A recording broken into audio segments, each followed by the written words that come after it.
Beaucoup de personnes, lorsqu'ils découvrent une chose, pensent avoir trouvé la lampe d'Aladin. Mais lorsqu'on se rapproche d'un petit peu plus près, on se rend compte qu'il s'agit d'une vulgaire théière sans grande importance. Bienvenue à tous, Karim Al-Hanifi du Centre de recherche en religion comparée. En 2012, la Turquie a fait une énorme annonce, fracassante, extraordinaire. On nous a dit que nous avons retrouvé le célèbre, et même le fantasme des musulmans, le rêve, l'évangile de Barnabé. Lorsque l'annonce a été faite, ça a fait comme une traînée de poudre. Tout le monde s'est recopié les uns les autres.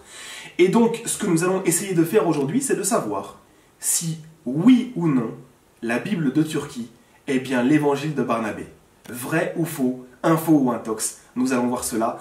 Nous passons donc en mode inspecteur gadget afin d'analyser chaque détail qui va nous permettre de statuer sur la question.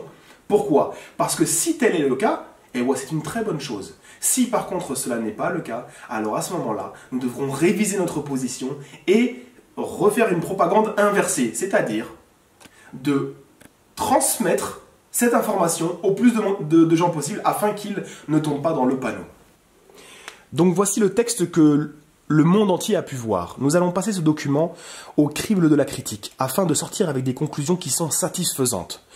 Nous avons une conception qui est que nous sommes juste dans ce qui est intellectuel. Nous ne pouvons pas mettre le passionnel à l'intérieur. On va vérifier ensemble si oui ou non ce document est authentique ou s'il ne l'est pas. Et nous allons ensuite statuer et conclure sur la question. Donc on nous a dit beaucoup de choses. La première chose qu'on nous a dit, c'est que c'est l'évangile de Barnabé. Et donc si c'est l'évangile de Barnabé, il doit nier la crucifixion.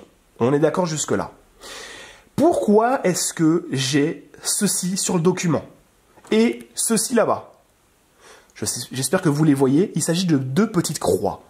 Comment est-ce possible que sur un texte qui est censé renier la crucifixion, nous avons des croix qui sont dessus? Ça, c'est le premier indice pour le disqualifier. Deuxièmement, nous avons affaire à un script chaldéen. C'est du syriaque et en version Peshitta pour le texte qui est ici. Il ne s'agit pas de l'araméen ancien de l'époque de Jésus, paix sur lui. Donc nous avons un deuxième argument pour disqualifier ce document-là.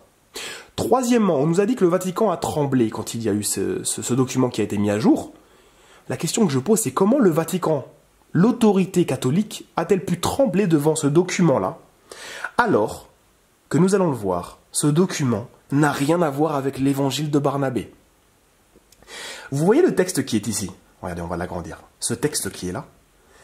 Il s'agit de Matthieu chapitre 28, versets 18 à 19. Rien à voir avec l'évangile de Barnabé. C'est une photo qui a été prise sur un manuscrit et on nous l'a fait passer comme étant, voilà, le célèbre évangile dont tout le monde rêve. Or, ceci est faux. Nous avons ensuite ce qu'on appelle ici un colophon, c'est-à-dire que c'est dans les manuscrits, c'est un endroit où une note où on dit qui et où ce texte a été écrit, par qui et à quel endroit, etc. Bref. Eh bien, on nous a dit que ce texte date de l'an 1500. Il y a 1500 ans qu'il a été écrit, il y en a qui ont été jusqu'à 2000 ans. Le problème, c'est que le colophon parle de lui-même.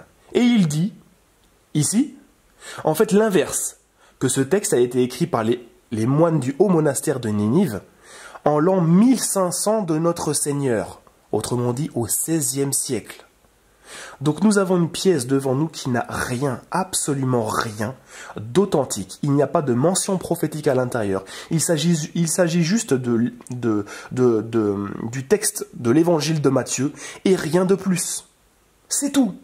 C'est pour cela qu'il faut arrêter et surtout diffuser cette vidéo que je suis en train de faire aux musulmans afin qu'ils comprennent que ceci est une fausseté.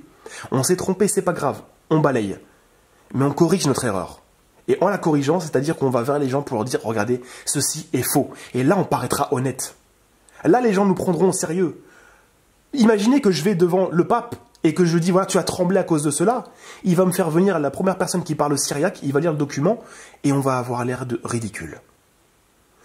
Donc voilà, donc cet évangile-là n'est pas l'évangile de Barnabé. De plus, la Turquie qui a annoncé cela n'en est pas à son premier coup d'essai. En 1986, elle avait déjà annoncé avoir retrouvé l'évangile de Barnabé. Or, après vérification, comme je l'ai dit en introduction, ce n'était ni la lampe d'Aladin, ni autre chose, mais c'était juste une simple Bible syriaque, sans rien de grande importance.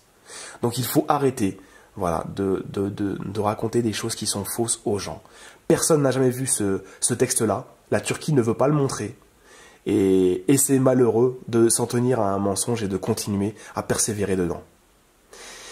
Voilà, j'espère en tout cas que cette vidéo vous aura plu. J'ai essayé d'être le plus honnête possible. Je ne fais de concession à personne. Si vous avez aimé cette vidéo, n'hésitez pas à la partager massivement. Abonnez-vous à la chaîne puisque tous les mercredis, vendredis et dimanches, nous postons des vidéos sur le domaine interreligieux. On essaie d'être scientifique au maximum. Et n'hésitez pas à mettre un petit pouce bleu d'encouragement. Je vous remercie.